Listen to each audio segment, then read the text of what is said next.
جی میرا سوال ڈرگس سے متعلق ہے۔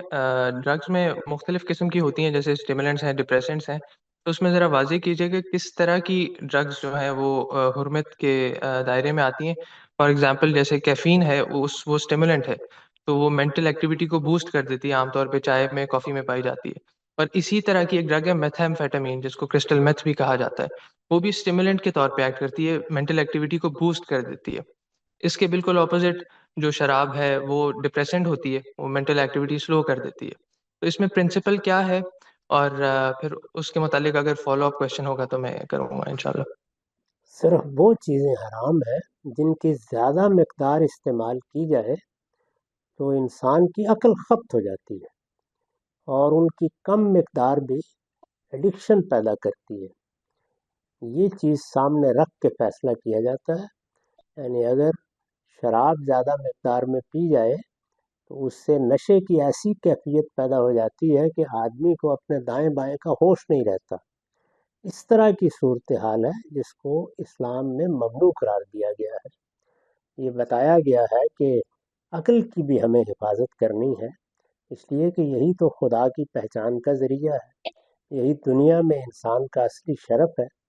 عقل کو کسی حال میں ختم نہیں ہونا چاہیے۔ جو چیز اس کو ختم کر دے اور انسان کو اپنے دائیں بائیں کا ہوش نہ رہے، اس کو اللہ تعالیٰ کہتے ہیں کہ یہ ممنوع ہے۔ یہ رجسم من عمل الشیطان کہا ہے کہ یہ تو گویا اپنے آپ کو شیطانی غلاظت کے حوالے کر دینا ہے۔ کوئی چیز اگر تسکین کے لیے لی گئی ہے یا اس سے آپ کو کچھ اپنے ڈپریشن کو کنٹرول کرنے میں مدد مل رہی ہے، وہ سب دوائیں ہیں، ان میں اطباء کو رائے قائم کرنی چاہیے۔ وہ اگر اس میں کوئی نقصان نہیں دیکھتے تو وہ دعائیں دے سکتے ہیں، اس پر دین کا کوئی پہلو زیر بحث نہیں آتا۔ اس میں ایک چھوٹا سا سوال ہے کہ جیسے کیفین ہے جو کافی میں ہوتی ہے، تو اس کو بھی زیادہ اماؤنٹ میں اگر کنزیوم کریں تو اس سے عقل تقریباً ختم ہی ہو جاتی ہے، تو اس کی بھی کم کوانٹٹی پھر لی جا سکتی ہے یا نہیں؟ جس چیز کی زیادہ مقدار کی طرف لوگ بالعموم نہیں جاتے، یعنی زیادہ مقدار تو دیکھیے کھانے کی بھی ہو جائے تو وہ بھی کچھ نہ کچھ نتیجہ نکال ہی دے گا، یعنی وہ زیادہ مقدار کا مطلب ہے کہ معمول میں جو لی جا سکتی ہے یا لوگ تھوڑے عرصے کے بعد لینے لگ جاتے ہیں، تو اس طرح کی چیز ہے جس کو نشہ آور قرار دیا جاتا ہے۔ کسی آخری انتہا پر پہنچ کر تو کوئی بھی چیز کوئی اثر انداز ہو سکتی ہے، اس کا لحاظ نہیں رکھا جاتا۔ چیز اصلاً کیا ہے، وہ نشے کی چیز ہے یا وہ محض تسکین کی چیز ہے، یا آپ کو کسی حد تک دباؤ سے نجات دلانے کا ذریعہ بنتی ہے، ان پر حرمت کا اطلاق نہیں کرنا چاہیے۔ تو اگر آپ خود کنٹرول کر سکتے ہیں اور آپ ایسے زیادہ کوانٹٹی کی طرف نہیں مائل ہوں گے، تو پھر لے سکتے ہیں۔ فار ایگزامپل جیسے میتھامفیٹامین کی میں نے مثال دی، وہ آپ کیفین کی طرح وہ بالکل مائکرو ڈوز میں استعمال ہوتی ہے، اس سے زیادہ لی ہی نہیں جاتی ہے عمومی طور پہ، اور بہت سے لوگ اتنا کنٹرول ہوتا ہے اس میں کہ بہت کم کوانٹٹی میں ہی لیتے ہیں۔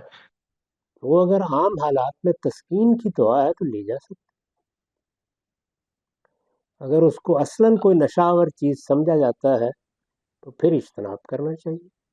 جیسے بہت یہ سے تو پھر لوگ سوشل کانسٹرکٹ، یعنی یہ نشہ آور چیز ہی تو اسی بنیاد پہ سمجھا جائے گا نا، جو ابھی بنیاد ہی میں سمجھنا چاہ رہا ہوں کہ کس بنیاد پہ کسی چیز کو نشہ آور چیز سمجھا جائے گا جس کی وجہ سے وہ حرام قرار پائے گی۔ اگر فرد کے حوالے سے دیکھیں تو اس کو فیصلہ کرنا ہے، یہ اس کی سبجیکٹیو رائے ہے، اس کا حق ہے کہ وہ یہ فیصلہ کرے۔ اگر سوسائٹی میں کوئی قانون سازی کرنی ہو تو سوسائٹی کا عرف اس کو طے کر دے گا، اور اس میں بعض اوقات آراء میں تبدیلی بھی آتی رہتی ہے۔ یہ اطلاق یا اپلیکیشن کا مسئلہ ہے، اس میں اختلافات ہمیشہ رہیں گے، اور وہ فرد کی سطح پر بھی رہیں گے اور سوسائٹی کی سطح پر بھی رہیں گے۔ ٹھیک ہے، جاوید صاحب، ٹھیک ہے، آپ نے تھینک یو۔ اس میں ایک لفظ استعمال کیا، ایڈکشن پوٹینشیل، جن جن یعنی یہ بھی آپ ایک شرط مان رہے ہیں اس کے حرام ہونے کی؟ یعنی اگر وہ نشے کی طرف جانے والی چیز اصلاً ہے تو پھر ظاہر ہے کہ جو ایڈکشن ہے وہ اس کی زیادہ مقدار کی طرف لے جائے گا، اور آدمی کسی نہ کسی وقت اپنی عقل ختم کر بیٹھے گا۔ یعنی لیکن اگر یہ وہ جز اصلاً بھی کوئی ایسی چیز نہیں ہے تو پھر اس ہم، پر اس کا اطلاق نہیں ہوگا۔ اسی وجہ سے جو لوگ یہ رائے رکھتے ہیں کہ اللہ تعالیٰ نے نص میں جس چیز کو حرام قرار دیا ہے وہ تو خمر ہی ہے، یعنی خمر کا مطلب ہے انگور کی شراب، جو باقاعدہ بنائی جاتی تھی اور اسی حیثیت سے یعنی نشے کے لیے پی بھی جاتی تھی۔ تو اس پر حرمت کا اطلاق اصلاً ہوگا. باقی تو علت کا اشتراک ہے. یہ ابھی میں نے جس اصول کی وضاحت کی کہ ہم نے جب یہ دیکھا کہ خمر کی حقیقت کیا ہے تو معلوم ہوا کہ جو چیز اسے گندا شیطانی کام بنا رہی ہے وہ تو اس کا نشہ آور ہونا ہے. اسی کو سامنے رکھ کر پھر باقی چیزوں کا اس سے الحاق کیا جاتا ہے. وہ الحاق ایک اجتہادی معاملہ ہے، اس میں ظاہر ہے کوئی اختلاف بھی ہو سکتا ہے.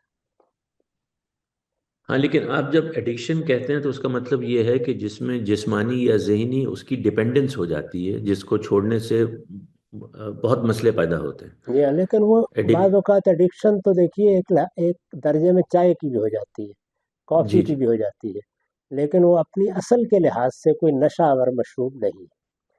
تو تو اگر یہ کسی دونوں چیز چیزیں پھر شامل ہیں. دونوں چیزیں یکساں دیکھی جائیں. اور ایک اور بات بھی ہے میرے خیال میں کہ اس میں جو ماہرین ہوتے ہیں، جیسے دواؤں کے ماہرین ہوتے ہیں، جو فارماکالوجی کے ایکسپرٹس ہوتے ہیں، یہ وہ کیٹیگرائز کرتے رہتے ہیں ان کے اثرات کے لحاظ سے، تو ان کی رائے کو اہمیت دینی چاہیے. یہ علماء کا اس درجے میں کام نہیں ہے. جی بالکل ایسے ہی. یعنی اس میں جو ماہرین فن ہیں وہ رائے قائم کرتے ہیں کہ کون سی چیز اصلاً نشاور ہے اور کون سی چیز اصلاً تسکین آور ہے.